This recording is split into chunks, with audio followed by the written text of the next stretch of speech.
Communiqué de presse Anonymous. 31 mai 2014. Le Québec, une nation indépendante. Deuxième partie. Bonjour chers citoyens. Anonymous vous présente ce deuxième communiqué, pour vous apporter un peu plus d'éléments sur le Québec et son histoire. Le Québec est une province francophone du Canada. À ce titre, il constitue un État fédéré, dont Québec est la capitale et Montréal la métropole. Situé au nord-est de l'Amérique du Nord, entre l'Ontario et les provinces de l'Atlantique, le Québec partage sa frontière sud, avec les États-Unis et est traversé par le fleuve Saint-Laurent qui relie les Grands Lacs à l'océan Atlantique. Avec une superficie de 1 667 441 km², c'est la plus grande province canadienne. Le Québec compte une population de 8 millions de personnes composées de divers groupes ethno-linguistiques et socio-culturels, dont une majorité de Québécois francophones, une minorité d'anglo-québécois et 11 nations autochtones. La langue officielle est le français, comprise par 94,6% de la population. En 2006, la Chambre des communes du Canada vote que les Québécois forment une nation au sein d'un Canada uni. En 2006, la proportion de Québécois de langue maternelle française était de 79%, tandis qu'elle était de 8,3% pour l'anglais. De 1534 à 1763, le Québec a été, sous le nom de Canada, la région la plus développée de la colonie française de la Nouvelle-France. À la suite de la guerre de 7 ans, le Québec est devenu une colonie de l'Empire britannique entre 1763 et 1867, d'abord à titre de la province de Québec, puis comme province du Bas-Canada jusqu'en 1840, avant de devenir le Canada 1841 à 1867. Il s'intégra finalement à la Confédération canadienne en 1867.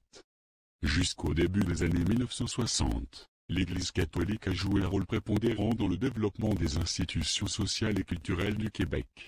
Ce qu'on a appelé la Révolution tranquille, marquée notamment par la nationalisation de l'électricité, fut une époque marquée par l'accroissement considérable du rôle du gouvernement québécois dans la maîtrise du devenir politique, social et économique de l'État.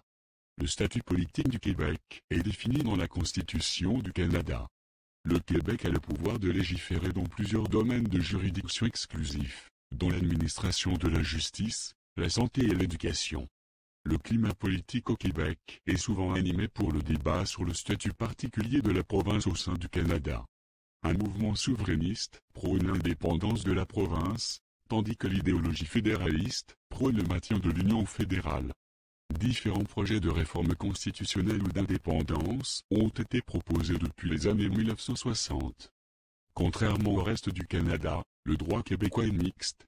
Le droit privé est d'inspiration civiliste, tandis que le droit public s'inscrit dans la tradition de loi commune, comme en l'eau.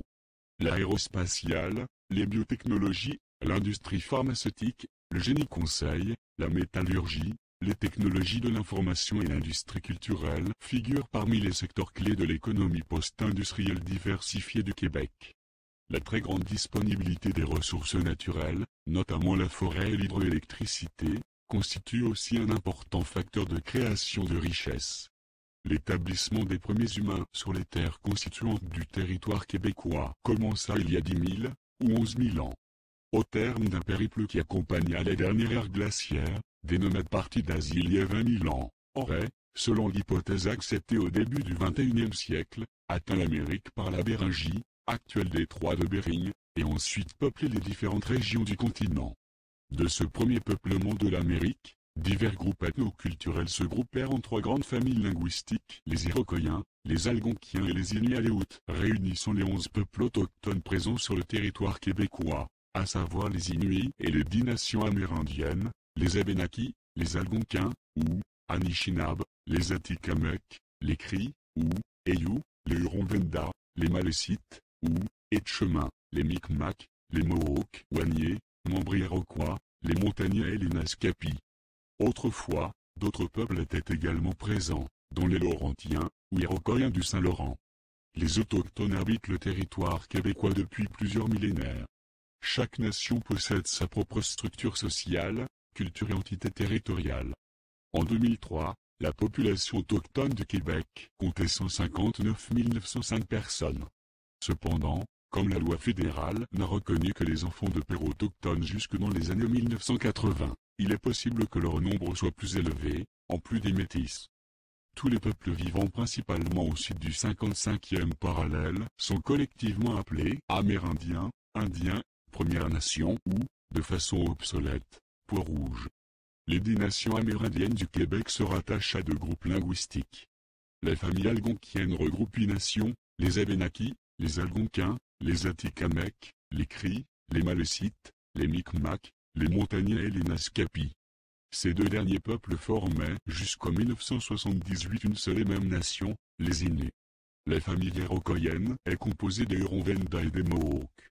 Cependant, seuls ces derniers composent la Confédération iroquoise Haudenosaunee avec 5 autres nations autochtones de l'État de New York et de l'Ontario. La 11e nation autochtone du Québec, les Inuits ou, de façon obsolète, les Esquimaux, appartient quant à elle à la famille Inuit-Aleut. Les Inuits vivent principalement au Nouveau-Québec, Nunavik, et composent la majorité de la population vivant au nord du 55e parallèle.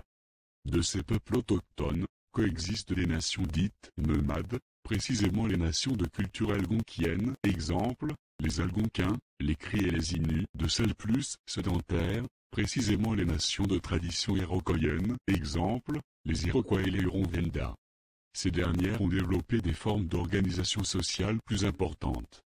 Les nations de tradition nomade suivent la migration des troupeaux d'animaux qui leur servent de proie, comme le bison, l'orignal ou le phoque. Le mode de vie des nations algonquiennes et inuites sont dictés par les obligations liées à la chasse et la pêche.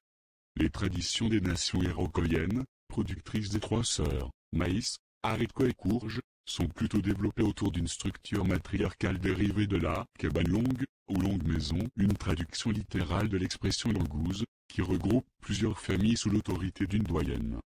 Bien qu'ils représentent aujourd'hui, approximativement moins 3% de la population québécoise, les autochtones ont beaucoup apporté à la société québécoise grâce, principalement à leurs idéaux de respect de la faune et de la flore, de la nature et de l'environnement, à leurs valeurs d'hospitalité, de générosité et de partage.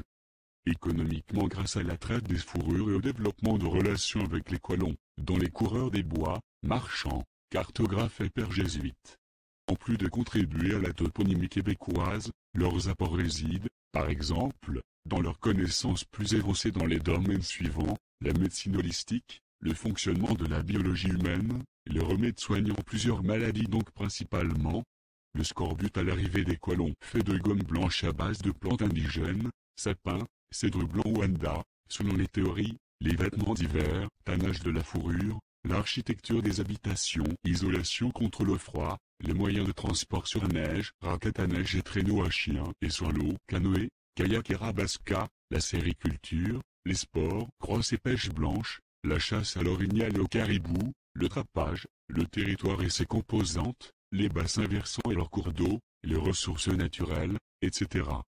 Lors de l'arrivée des Européens en Amérique au XVIe siècle, les peuples de langue algonquienne et les Iroquois du Saint-Laurent se firent alliés des colons français dans un but de commerce.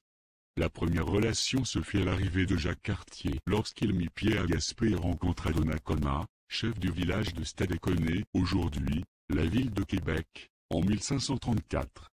La légende du royaume de Saguenay incita, par ailleurs, le roi François Ier à financer de nouveaux voyages vers le Nouveau Monde.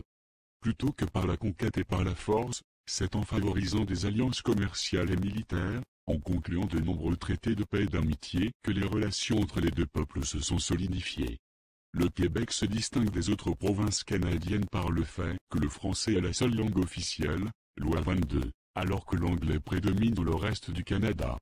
Le français est la langue commune, comprise et parlée par 95% de la population. En 2011, quelque 79% des Québécois ont le français pour la langue maternelle. En net déclin démographique, l'anglais est la langue maternelle de 8,3% de la population. 71% des Anglo-Québécois se considèrent bilingues, c'est-à-dire qu'ils ont une maîtrise suffisante du français pour soutenir une conversation. De plus, 11 nations autochtones font partie du Québec. Nous sommes Anonymous. Nous sommes Légion. Nous n'oublions pas. Nous ne pardonnons pas. Souvenez-vous.